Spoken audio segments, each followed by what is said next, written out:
G&G vision ടോക്കിലോട്ട് എല്ലാവർക്കും സ്വാഗതം. അയോധ്യയിലെ രാജുദർ ക്ഷേത്രത്തിൽ നിന്നാണ് ശ്രീരാമൻ വനവാസയാത്ര ആരംഭിച്ചത് എന്നാണ് വിശ്വസിക്കുന്നത്. രാജുദർ ക്ഷേത്രം ഹനുമാൻ തന്നെയാണ് സംരക്ഷിച്ചതെന്നും ഈ ക്ഷേത്രത്തിൽ നിന്നാണ് രാമനും സീതയും ലക്ഷ്മണനും വനവാസയാത്ര ആരംഭിച്ചതെന്നും വിശ്വസിക്കപ്പെടുന്നു. അയോധ്യയെ ക്ഷേത്രങ്ങളുടെ നഗരം എന്നും വിളിക്കുന്നു.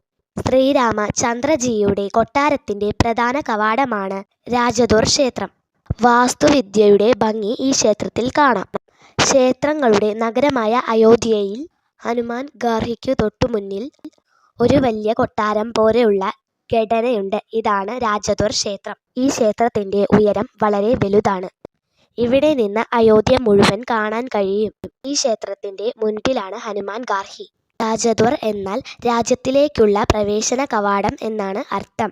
രാജദ്വാർ ക്ഷേത്രത്തിന്റെ നിലവിലുള്ള ഘടനയ്ക്ക് ഏകദേശം 900 വർഷം പഴക്കമുണ്ട് എന്നാണ് വിശ്വസിക്കപ്പെടുന്നത്. അയോധ്യയിലെ മുൻ രാജാവായ രാജമാൻ സിംഗ് ആണ് ഈ ക്ഷേത്രം പുനർനിർമ്മിച്ചത്. അദ്ദേഹത്തിന്റെ കുടുംബം ഇപ്പോഴും ഈ ക്ഷേത്രത്തിന്റെ പരിപാലനത്തിനായി പ്രവർത്തിക്കുന്നു.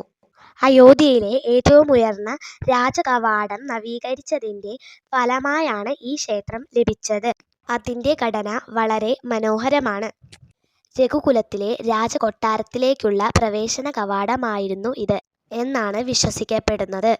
ഭഗവാൻ ശ്രീരാമൻ, സീത, ലക്ഷ്മണൻ എന്നിവർ 14 വർഷത്തെ വനവാസം ആരംഭിച്ചത് ഈ കവാടത്തിൽ നിന്നാണ്.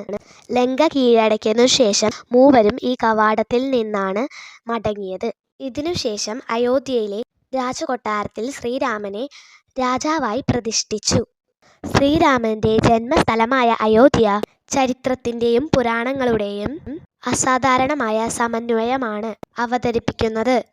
നിരവധി ക്ഷേത്രങ്ങൾക്കിടയിൽ രാജദ്വാർ ക്ഷേത്രം ഈ അസാധാരണ പൈതൃകത്തിന്റെ ഉത്തമ മാതൃക പോലെ തിളങ്ങുന്നു. വീഡിയോ ഇഷ്ടപ്പെട്ടെങ്കിൽ ലൈക്ക് ചെയ്യാനും ഷെയർ ചെയ്യാനും സബ്സ്ക്രൈബ് ചെയ്യാനും മറക്കല്ലേ.